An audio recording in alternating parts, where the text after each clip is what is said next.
Good morning and welcome today. On the program today, we'll be looking at driving Ondo State economy through SMEs. That is small and medium scale enterprises. I am Omoshiliola Adesoye Ajayi. Small and medium scale enterprises (SMEs) are often referred to as the backbone of any economy, and in Ondo State they are no different.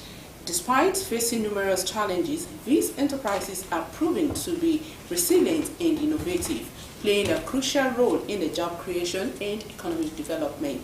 Ondo State boasts a vibrant SME sector with business ranging from agriculture and manufacturing to retail and services. However, these enterprises often struggle with access to finance, infrastructure, and market opportunities. Welcome once again. My guest will be here shortly. Please don't go away.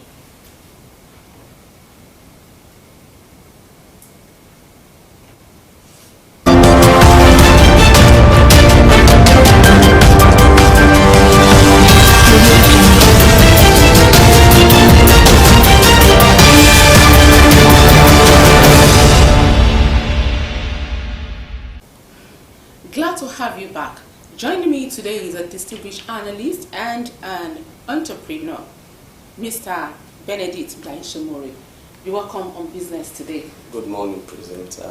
Good morning, viewers at home. Thank you very much. Let's dive right into it. SMEs are often considered the backbone of any economy, like I said in my intro. So how would you describe the current state of SMEs in Ondo State? First and foremost, let's thank God for Ondo State, and let's thank God for the seamless transition owing to the demise of our late Arakuni Akeredolu. He has laid down a very viable and vibrant legacy when it comes to SMEs and MSME in the state. You'll recall that during his administration, the federal government, through the office of the Vice President, launched the National MSME Clinic. And in that wise, it was an opportunity to spot some SMEs that are doing exceptionally well. And with that, a lot of things happened in Ondo State. And during the COVID-19 era, the federal government survivor scheme, which captured registration of CAC, gave an ample opportunity for SME to have their CAC, their business register with CAC. And of course, he has laid down that. And of course, just immediately, his demise, and Governor Lucky Orimison Ayedatiwa took over the mantle of leadership. Immediately, the first set of people that benefited from his benevolence are the MSME and SMEs and the artisans, when they receive a whooping sum of 200 million naira to support their trade. Of course, that is a good start for the government of Ondo State. And today, we are seeing some of the differences in terms of what it's doing in rural access to markets, especially during the launch of this RAMP project through the federal government. Of course, the state government and the federal government, they have to work in a symbiotic relationship. And if a state does not really have what it takes, sometimes it's very difficult to attract federal government agencies to come and look into your state. But here in Ondo State, we have a working governor who is already moving towards that direction, because he himself is an entrepreneur and is a businessman by excellence who succeeded in his business before joining politics. So it's not going to be a rocket science for him to support SMEs, and knowing fully well that they are the backbone of any economy. Okay, like I said earlier, I mentioned the fact that this enterprise still struggle with some challenges. So as an entrepreneur yourself, how do you, what practical steps are you taking to navigate these challenges? You see, one thing that distinguishes an MSME from an entrepreneur from just an ordinary person is that we create ideas, we innovate. That is why creativity and innovation is not enough for you to thrive, especially in the situation we find ourselves in Nigeria. But innovation, you have to be innovative and at the same time be creative. You have to be innovative, you have to be creative. So for us, as an SMEs, as an entrepreneur, my thinking is that it is when there are challenges, that is when entrepreneurs make more money. For example, during COVID-19 period, the people that actually survived those periods were entrepreneurs, because they were able to create ideas. Social entrepreneur, so many of them, especially those in the agricultural sector and those that are in the food chain sector. So for me, that we are having this situation today is just to further encourage, support, and appreciate our entrepreneurs who are doing well, who are thriving despite the economic challenges that we're facing today. Okay, one of what the steps you take is the creation of the establishment of a fish market. Recently, it was launched, and tell us more about it. Yes, you see, the concept of the fish market is, of course, myself. I'm an entrepreneur, I'm an MSME person, and I'm a fisherman by profession and by skill. You see, I haven't looked at the whole situation. We approached Mr. Governor, that Mr. Governor, this is one of the things we are going to do. Let's bring the sea close to the city. Because the commonest source of protein is fish. But it's difficult for people to have it. We have the capacity to bring it. And he gave a go-ahead. That is another support to SMEs. Because we have a cluster of SMEs in the fish market today that will bring their fish from the riverine-based area of Ondo State. So now today, we now look at it further. What do? We have people, the low-income earners. So we decided that, okay, what we'll do is that we introduce the trade by barter concept, what we used to do in those days, that our forefathers used to do. The fact that you don't have money does not mean that you must go to bed with empty stomach. So we launched the trade by barter concept. It was when we launched the trade by barter concept that we saw the reality that indeed there is hunger in the land. But today the people are happy. Because once you come with a farm produce, we have a list of farm produce, those staple food. If you come with plantain, beans, garri, banana, fruits, tomato, pepper, definitely we will give you fish of a commensurable measure to rate. And of course, it's a win-win situation. Let me create a scenario. The scenario between the Chief of Staff of Ondo State, who is an Ilajema, whose predominantly their business is fish, and an Osema, who is the Commissioner for Agri, who predominantly what they do in Elegbeka is yam. And the Commissioner was saying that, the Chief of Staff was saying, my fish is more than your yam. And the Commissioner was saying, the amount of time it took me to have this yam is about 9 months. And the Chief of Staff was also saying, a lot of investment go into it. I have to buy petrol, I have to get my fishing net before this fish can come out. But along the line, they strike a balance. And today, it was a win-win for the two of them. Also for the Deputy Governor, who is from Owo, who majorly they are doing tomato, and an larger man who is doing fish. They have to strike balance. It's another way to make friends. It's another way to make life easy. Today, if you get there, you will get your fish. But on Saturday, that is the major business time. And we need to stop the gap of middlemen. It is not as difficult as this. It is really people that is making it difficult. It is not left for us to go into what we call PPPP, People, Public, Private Partnership. And that is why today the government of Ondo State is fully in support for the fish market and for the trade by barter concept, which we are going to replicate in other local governments of the state. That's what I wanted to yes. ask, because I must say this is a fantastic initiative. Thank you. But why the choice of Akure as the destination of this fish market? You see, sometimes when you want to test any products in Africa, the first point of call is Lagos State. It's just like Akure is the center that harbor all indigenous of the 18 local government. Once it flies in Akure, it can fly anywhere. Today, we are working on other documents on our paper for us to get it to other local government of the state. Of course, Mr. Governor has given a nod to it, and we are looking at the concept, how we're going to replicate it in other part of the state. And today, the Food Security Committee that Mr. Governor has also launched, they are also going to start the Sunday market, whereby food items will splash into 25%. So let's make life easy for people. So all this will support our SMEs, because vast majority of people that will bring their products to that place, they are SMEs. And of course, we are creating a market for them.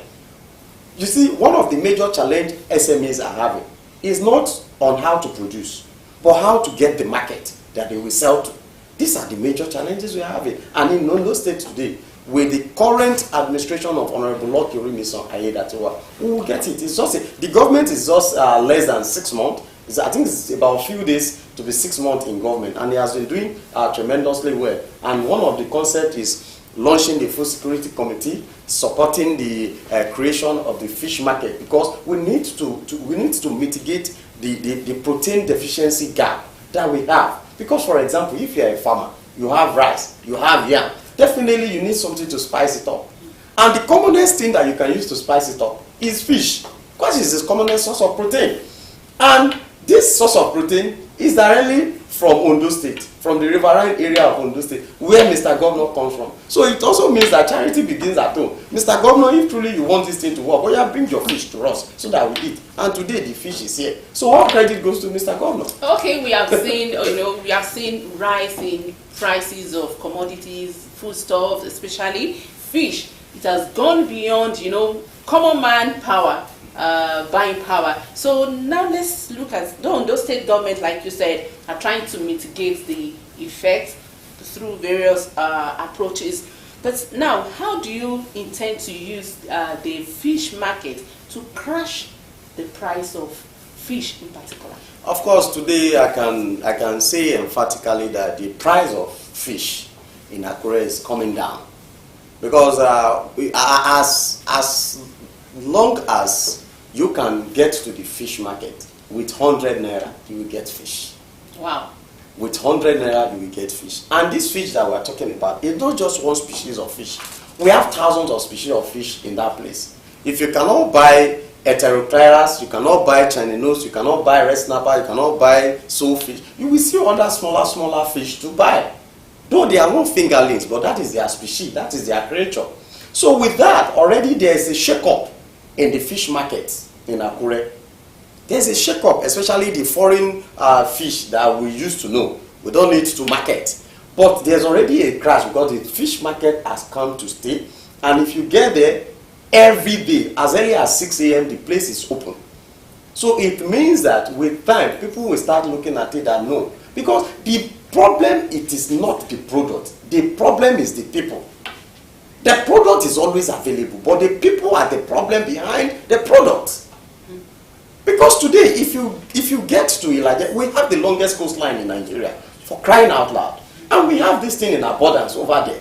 But accessibility to it is the major problem. But today, we see an initiative that has brought it close to the people. So if you are selling yours at an exorbitant price, and somebody knows that I can get to that fish market and get something, nobody will tell you to reduce your price, to bring it to the normal price. So that's the concept. And by the time we replicate this in the 18 local government of Ondo State, already we have solved the problem of protein deficiency. We have solved the problem of food security. So with this initiative, we will have to thank the government of Ondo State for the concept. Okay, if you're just joining us, the program is Business Today, and today we're looking at driving Ondo State economy through SMEs, and my guest has been Mr. Benedict Gbayisomore, an entrepreneur. We take a short break now. When we come back, the program continues. Please don't go away.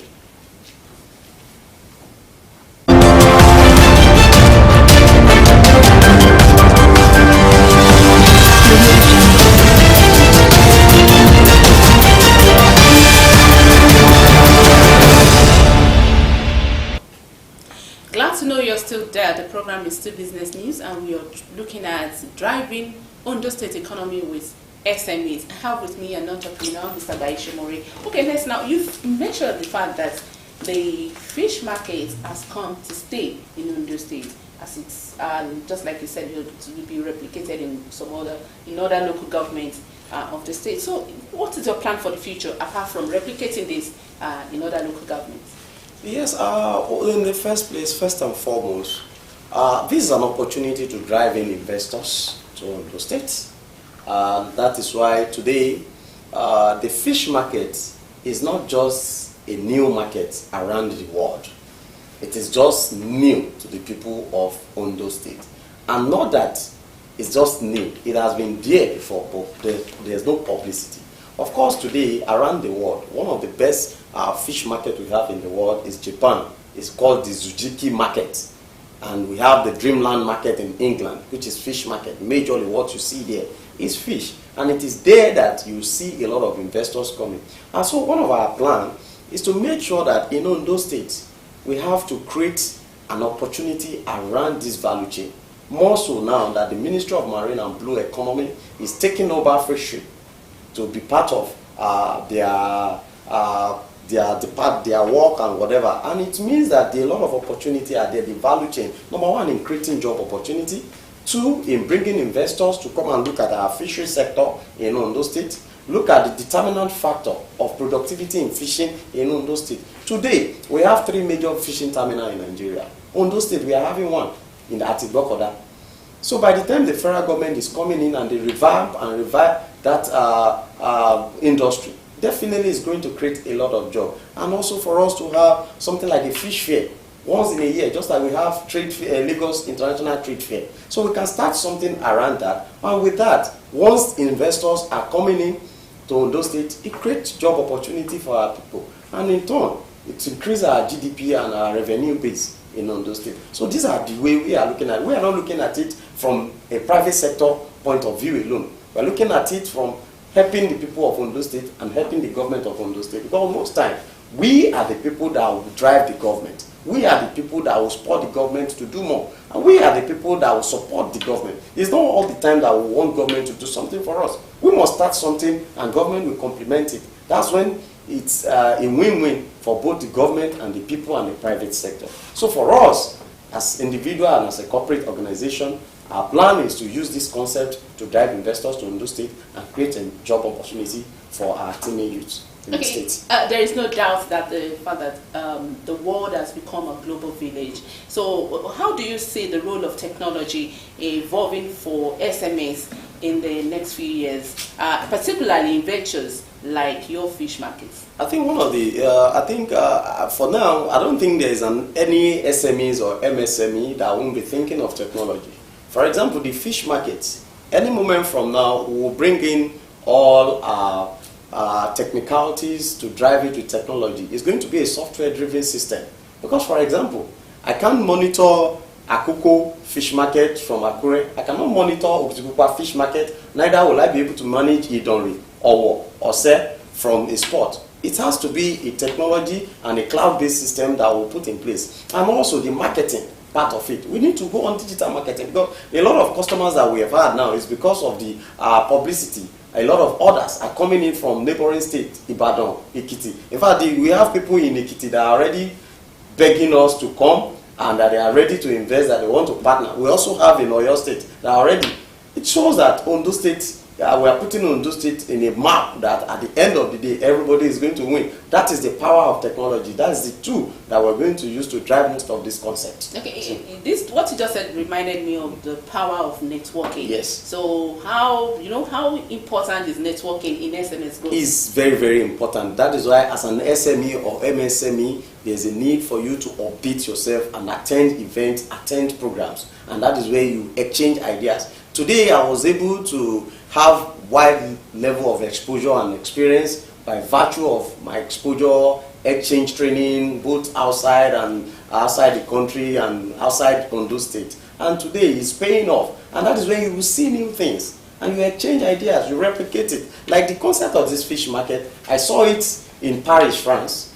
I attended one of the programs, Paris International Agri Show. In the course of going for a tour, we went to a market, the Rungis market in France. I saw all of this and I look at it, that if I cannot make it in this sophisticated manner, I can make use of our local content. And the idea of that local content is just to make it look real and original for the low income earner. Because we have this mindset in Africa that once a system is too sophisticated and the ecstasy is too fantastic, people have this mindset that things are going to be expensive. And that is why today, the place is, if you get to the place, it's as local as what you can think of, but we drive it with technology. So that's just the concept. Okay, don't let us talk about the finance aspect because I wanted to ask that you as an entrepreneur, how do you assess finance? Yes, or finance is not the problem? Yes, most time most time we have different type of entrepreneurs. We have the thinkers, the starters, the startups, and the developing. So it depends on the stage you are coming from. For example, now, if I am just a thinker, an innovator, a creator of an idea, and this idea is created, I innovated it, and there's no funds to drive it, sometimes it's a bit difficult. That is the reality. But between me and you, there's no investor that will want to actually start investing hugely on any startup or any creator of a new idea, because you don't know, maybe it's going to fail. That is why the idea stage in a business is a process. It has to be a process. For example, me now, I know what I went through before I got to where I am today. You know, it has to go through financial literacy, training, retraining, personnel management, human capacity development. It's a whole lot. Entrepreneurship is a journey. Entrepreneurship is not theory, it's practical. Entrepreneurship is not all about gathering thousands of people speaking English grammar. No, you need to practicalize it. Let's see what you have done. Let's see the reality. You have to be a doer, not a talker. Keep talking the talk. No, you have to keep doing something, no matter how small. Let's see it on the table. Bring it on the period table. Let people see. It is then you can assess. You can't speak all the good English of this world and bring money from the bank. No.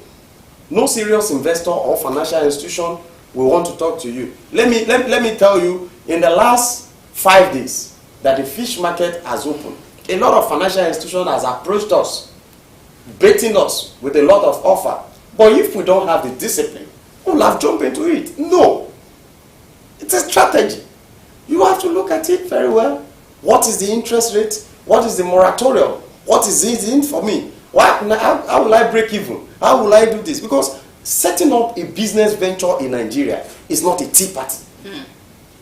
You have to be in the system. You must have failed and pass. Fail and pass. In the process, you will be learning. That is when you garner your experience. So for today, we can say it in Ondo State that the training that we have gotten, the exposure we have gotten, the experience that we have gotten, we have cried, we have failed. Those things are now in our past. People are seeing the glory, but nobody knows the story. If I tell people how I start this business, a lot of people that knows the beginning, they will appreciate further. That wow, indeed, you are doing well. Okay, obviously you are a role model to some young entrepreneur out there.